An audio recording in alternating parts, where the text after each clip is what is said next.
On today's episode of Pathmonk Presents, I've got a very special guest with me joining today. Please welcome Christian Piuma, who is the CEO and founder of SalesLeap. So Christian has been working for a lot of notable companies, helping grow ORIs, and has worked from Silicon Valley. Now, for all of you who don't know, SalesLeap, what they do is they are helping growing B2B companies predictably achieving their sales development targets so they can achieve 4 times more year-over-year revenue growth. Christian, thank you so much for joining us today. It's an honor to have you on our show. Thank you. And it's great to be here. Awesome. We're lucky to have you here today. So for all of our listeners out there, tell us, what does SalesLeap do overall? Yeah, SalesLeap is a really unique company. We help our members with end-to-end outbound sales development and marketing implementations.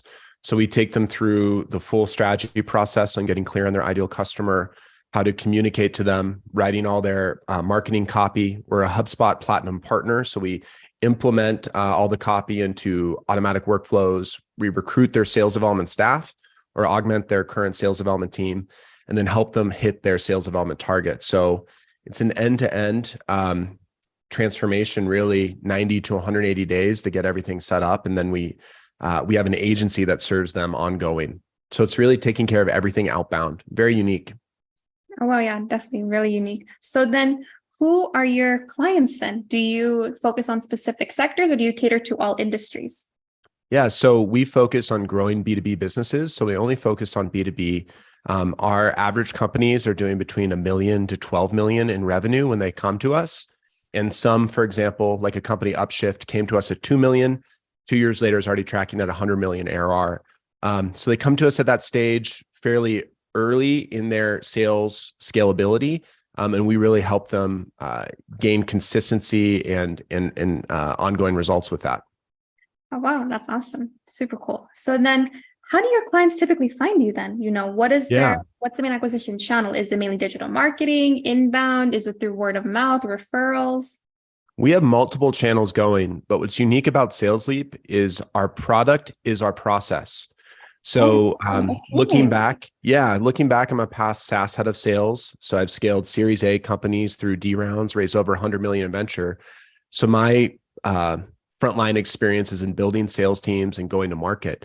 And so we serve our members at that same juncture. So a lot of SaaS companies post seed round at the A round stage, and several established service companies that are really now trying to scale. Maybe a service company is now launching a software product and they're needing to really scale their results.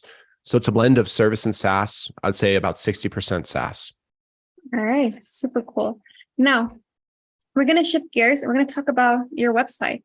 So what would you say are the major strengths of your website, but also where are there, areas for room for improvement? Yeah, it's a great question. We're going through a major website redesign right now. I think we're in our 4th year of existence here, and we've gone through many iterations on our website. Historically, our focus has been outbound, and we've grown to, multiple million ARR through outbound. But in terms of getting to our objective, which is $1 million a month in revenue, inbound is really necessary. So, our website has been, I think, a little bit confusing to the buyer in terms of the buyer journey. We haven't had great mechanisms there. We have some things that are going well. Our lead magnets seem to produce pretty well, but over the past several years, we've been working on like SEO, improved architecture, ads, and other components, and it's just now starting to really hit. So what I tell people is it takes like 3 years for inbound to really work, and we're starting to see that. But really, we needed a professional guidance on our website. So we have a firm that's helping us kind of with an end-to-end redesign with a lot of thoughtfulness around SEO, on-page conversion, and other components. So I guess we have a lot of work to do, I think, in that regard, but we're in motion with it. That's awesome. So when should our audience keep an eye out for when to check out the new website? That is a great question. In terms of timeline, I would say, probably around August of 2023, we should be live with the new version. So if you look before then, you can see the old stuff and then the new stuff that we're working on, which we're really excited about. All right, perfect. All right, I'm going to make a note for that for myself, for all our listeners. You heard it here on August. Check out the new website and the launch. All right. Awesome. Our friends, an agency called Gravitate is helping us with that. They're our friends in Vancouver, Washington, and they also are using SalesLeap services. So we're able to help each other. Oh, that's awesome. Power team. I'm here for it. I love it. Exactly. All right. So now we're going to talk about you as a leader. So I understand that with being a CEO and the founder, you probably wear a lot of different hats, and your day, it changes quite frequently, or depending on what needs to get done for either like that week or that quarter. But what do you do on a normal basis overall? Yeah, my role has changed dramatically this year because we went from founder-led sales. So I was running most of our sales engagements with a sales development team. So we had a front-end team booking meetings with all demos flowing into me.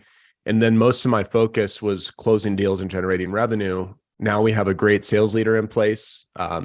So we have a sales development team feeding into an account executive, and they're running all deals. So my role's shifted now in terms of projects that punch the company forward. So we're really doing an overhaul in every key function, from sales to success to even our recruiting agency. What are phase 1, 2, and 3 improvements that we can be doing? So I'm really focusing on improving different parts of the organization, proceeding with things like getting accredited by HubSpot. We just achieved our scaled partner onboarding accreditation. So just various projects and elements like this. Frankly, I'd like to see my role be much more active in like PR, content creation, and then just helping each function improve. So it's actually been challenging reorganizing my role and reforecasting. As the company grows, we have to be growing too. So that's why I love being a business owner. Is we will only grow as much as the company will only grow as much as I do.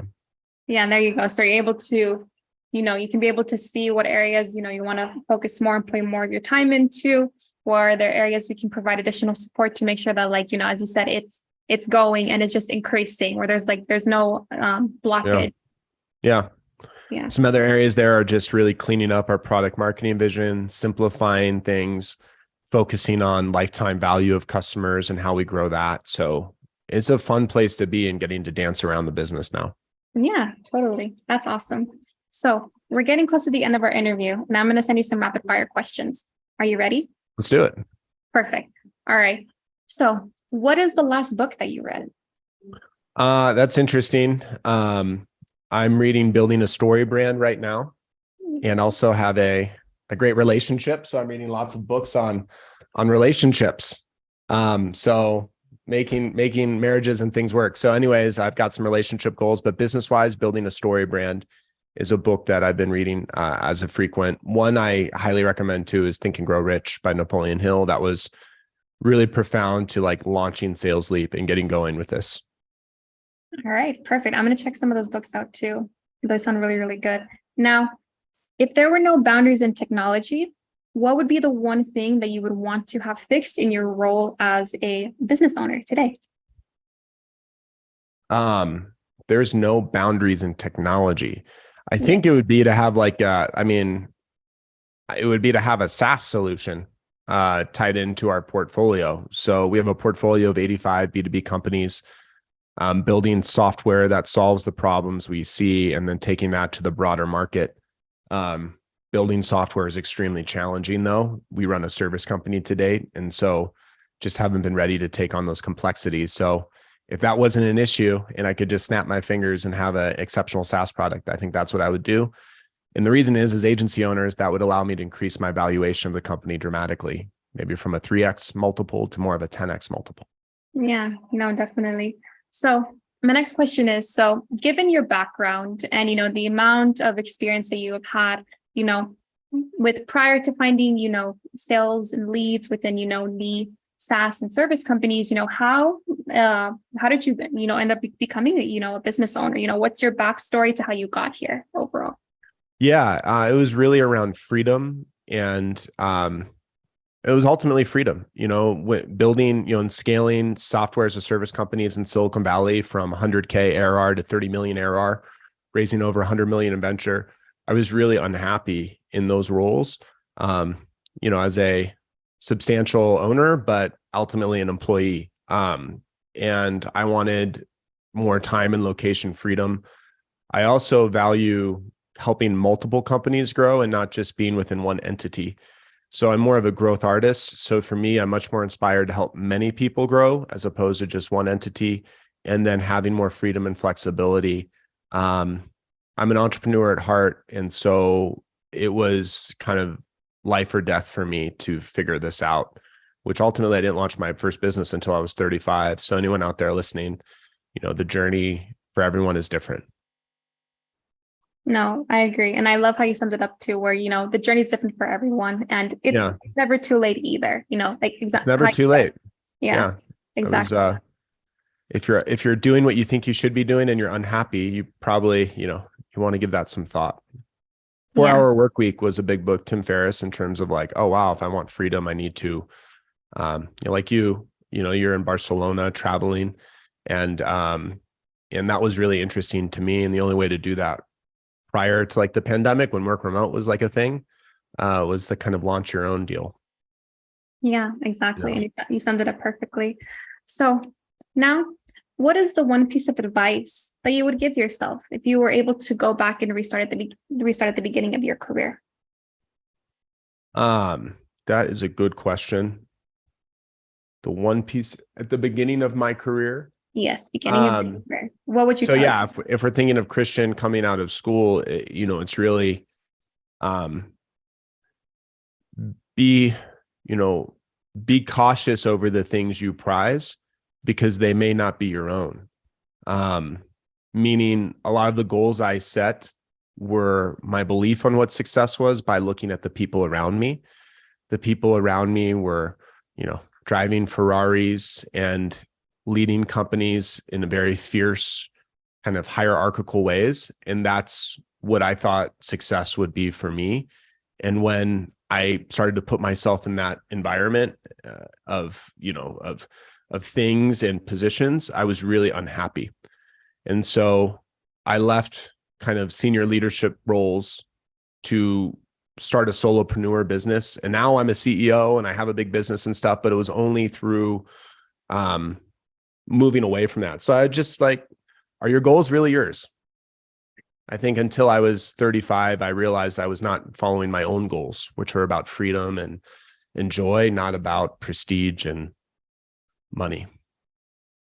Yeah. And I think it's really great. I like how you summed up, what are your goals? And I think that's one thing that a lot of not only marketers, but people in general, they struggle with, like, oh, is this what I want? Or is this because of the people that are around me? This is what success is. So I think it's great that okay, like what success is for you. And like even to like find your happiness in that, as you were saying, be an entrepreneur at heart and leading you to be able to have that freedom and to be able to build your own business. So I think that's incredible. For context, a time I was most happy in life was the time I was making the least amount of money, potentially in debt, because I was investing in my own business, but I was the most joyful and lit up I had been. So those things always don't go hand in hand. Yeah. And you summed it up perfectly. Yeah. Yeah. So now we're at the end of our interview, and I want to thank you so much for joining us on Pathmonk Presents, but I also want to give you the last word. If anyone were to forget about everything we've talked about of your company, what is the one thing that you want them to remember overall? Yeah, that's a really good question. And I think the number one thing I see, we talk to hundreds of business owners every year trying to grow their business. And I think, break through the fear and get started. Stop finding the easy pathway and go and do the difficult thing. At SalesLeap, we teach companies outbound sales and marketing, where you're really taking self-agency and going out to your direct customer and bringing them in. And I think so few companies fail to really put themselves out there to cut that large check that's needed to really grow. And the businesses that do step out on the line. So what's that tough decision that you've been waiting on? Like, there's no time to wait. You need to go out and invest, because if you don't, someone else is. Yeah, that is true. It's like that saying where it's always never the right time. And if you want it to be, you have to fight for it and you got to hustle for it. Yeah. It's It's one of our core values here. We call it outbound unbreakable. Ooh, And it's defined as an obsession with the conditions and inputs that lead to compounded revenue growth. So, we're always investing in the team. We always have more resources than we need. We're always pushing the envelope, because if you're not growing, you're dying. So we focus on growing SalesLeap in our members' businesses 2 to 4x year over year.